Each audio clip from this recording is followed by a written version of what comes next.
Hi everyone, today we carry on with our lesson about Australia, and today we'll be working on stereotypes, cliches.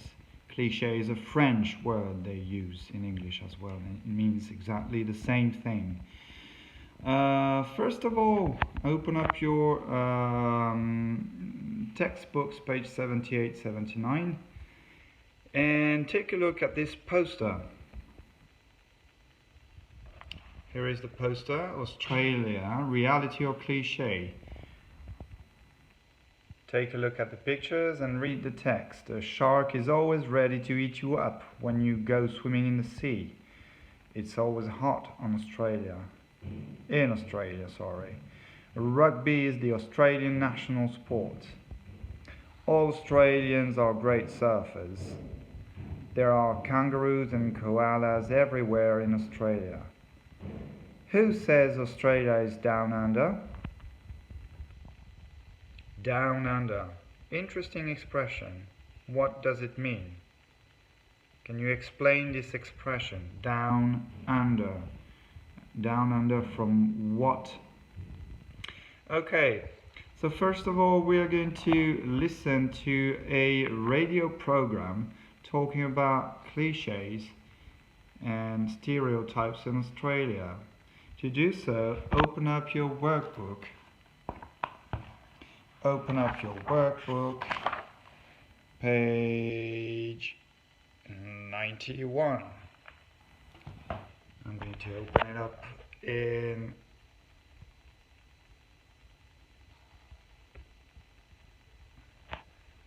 on my computer. Australia, reality or cliché? Listen to each part of the radio program and note down the words you can understand. Using these words, explain what you think these young people are saying. Make hypotheses. Ok, écoutez chaque partie et prenez des notes. On prend des mots, les mots qui portent le sens. Et après, on essaie de relier et d'en faire du sens. D'accord? D'abord, on écoute tous ensemble. Vous pouvez réécouter plusieurs fois, évidemment. Australia, reality or cliché? Good morning and welcome to Listen to Australia.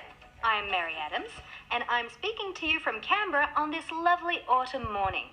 In our program today, we're talking about what people around the world think of Australia. I have the pleasure of welcoming guests from all over Australia. Good morning, everyone, and welcome to Listen to Australia. Good morning. Hello. Let's start with the most common ideas foreigners have about Australia. Are there koalas and kangaroos absolutely everywhere here in Australia? Many people think so. I know a little bit about koalas because I've always loved them. Well, I know there aren't any koalas in Tasmania or Western Australia, and there are very few in the Northern Territory. Neil? I live in Darwin, and I must say I've never seen a koala around here. Sean, do you agree? Well, yeah, and about kangaroos, of course there are kangaroos everywhere in Australia, but some are big, some are really small, some are red, some are grey. There are lots of different species. Around Perth in Western Australia, where I live, they're small and grey. Now, what about surfing? Is it true that all Australians are good surfers? Craig? Oh, no. Are you kidding? I live in Alice Springs, Northern Territory. It's right in the middle of the desert. I've never been to the sea, so I'm not exactly a surf champion. I'm not exactly a surf champion either. I saw the Jaws movie as a kid, and I've always been afraid of shark attacks. I know it's really stupid because there are so few shark attacks. Ellen, you are a surfer, aren't you? Are there really many attacks? Well, no. I live in Mackay, Queensland. That's north of Brisbane. I go surfing almost every day after school, and I've never seen a shark. In the sea, I mean. So, there are very few accidents, but you need to be careful, like anywhere. Now, most people would imagine the weather in Australia is always warm and sunny, and that you can go to the beach all year round. Luling? Nonsense. I live in Launceston. That's on the north coast of Tasmania. Let me tell you, I've never been swimming in the sea in winter. It's way too cold. Sean, the next question's for you. The Wallabies, Australia's rugby team, are world famous, so most people believe rugby must be Australia's national sport. Well, personally, I have never been a rugby fan. I prefer Aussie rules football. That's typically Australian and very popular. But Australian people love soccer too, and cricket and golf. And I'm sure you have seen our swimming champions in the Olympics, so no, I wouldn't say that rugby is our national sport. Well, thanks for talking to us about the real Australia. Now let's hope that puts an end to your stereotypes. And that's the end of our program. Tune in again next Sunday.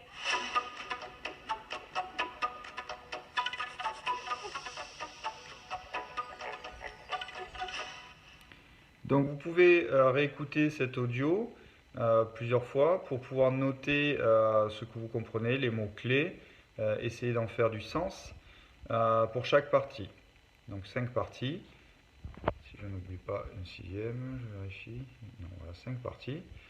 Vous retrouvez donc avec des informations, il faut en faire du sens. Mais ce que vous pouvez trouver comme sens, vous n'en êtes pas sûr, vous n'avez pas vérifié. On va en faire des hypothèses. Comment on fabrique des hypothèses en anglais? C'est ici. Faire des hypothèses en anglais. Je prends une phrase absurde, mais bon, pourquoi pas. Australians like to eat kangaroos. Si je dis juste ça, j'affirme. C'est comme si c'était un fait. Mais en fait, j'en suis pas sûr. Donc, je veux en faire une hypothèse, la rendre moins sûre.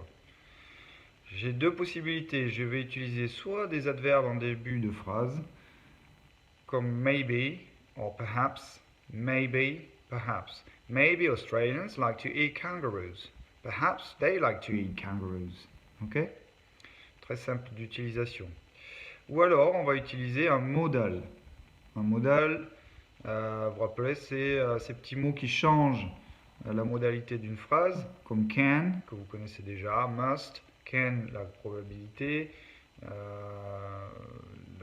pas du tout la probabilité, je m'embrouille, la capacité ou l'autorisation, must, l'obligation, may, lui, c'est la probabilité, justement, c'est 50% de chance. Donc quand on n'est pas sûr, on peut utiliser may. Petit rappel, un auxiliaire comme may est toujours suivi d'une base verbale. Et donc la phrase Australians like to eat kangaroos, on peut la modifier et en faire une hypothèse simplement en rajoutant may. À ce moment-là, il ne faut juste pas oublier si le verbe a été conjugué d'une manière ou d'une autre. Si par exemple on avait écrit Lucy likes to eat kangaroos, pour en faire une hypothèse, on dira Lucy may like to eat kangaroos. C'est-à-dire on enlève le S de la conjugaison puisque en fait c'est une base verbale qui suit un auxiliaire modal. Donc la phrase hypothétique peut être Australians may like to eat kangaroos. Ce que vous allez faire maintenant au brouillon ou sur votre cahier ou crayon à papier, c'est à partir des notes que vous avez faites et jouer le jeu puisque c'est un entraînement, essayez d'écrire des hypothèses sur ce que vous avez compris, sur les stéréotypes et sur les stéréotypes et la réalité. D'accord? Vous verrez, vous aurez la solution après. Mais là, jouez le jeu simplement à partir de vos notes, essayez de trouver, d'en faire des petites hypothèses.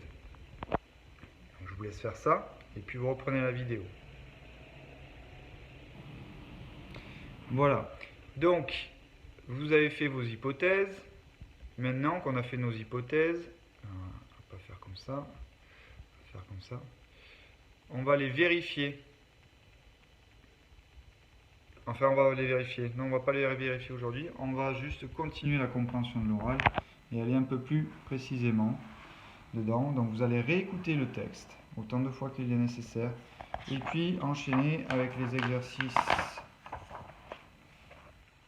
1 et 2 de la page 104. Ok? Donc, pour mémoriser votre vocabulaire de phrase, qui dit quoi? Réécoute Australia, reality or cliché. Donc, en réécoutant la vidéo depuis de ton livre, puis relis les deux colonnes.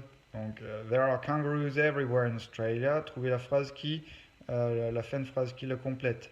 Et dans A, B, C, D, donc qui se trouve en dessous, réécoutez, essayez de noter le nom de la personne qui a dit ça. Réécoutez aussi autant de fois que nécessaire le texte pour essayer de trouver dans l'audio, on est d'accord, hein, ces expressions suivantes. Voilà, essayez de le faire à l'oreille. Si vous n'y arrivez pas, c'est pas très grave, mais si vous y arrivez, c'est vachement bien. Il y aura le script, je vous donnerai le script, mais c'est pas pour aujourd'hui. D'accord? Donc, une fois que vous avez fait ça, ben, vous aurez fini votre travail pour aujourd'hui et la prochaine leçon, on ira dans les détails de ce texte-là. Voilà pour aujourd'hui, je vous souhaite une bonne journée. Bye bye.